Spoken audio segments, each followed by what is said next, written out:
ပြစ်ပဲပျော်ရွှင်စရာပန်းခေလမ်းမှာဘဝတင်မှာမေးပြောပါစေငါလိုလူအသုံးမှမဝင်နာမိတွေ့ငါဟာအမုန်းဆုံးရဲ့သူလားဒီဘဝမှာတော့မင်းနဲ့မဖြစ်နိုင်ပဲအတိတ်ဆုတောင်းမှခဲ့လေလေကွာ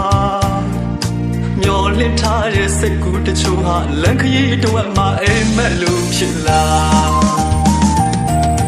ဖြစ်လွယ်ပြက်လွယ်တဲ့လူပမာမရှိတော့ပါလူကတိသစ္စာအမှန်ကိုအမှားထဲအမှားကိုအမှန်မြေလား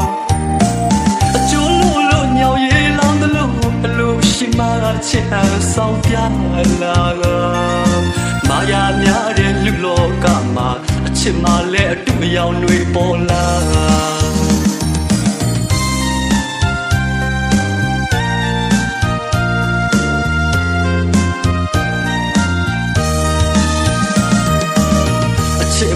မရှိတဲ့တနေရာရှိလေအပြေးလန်းလာမှာအချစ်ရှိရဲ့မုံတွေရှိမဲ့အချစ်မုံတွေငါ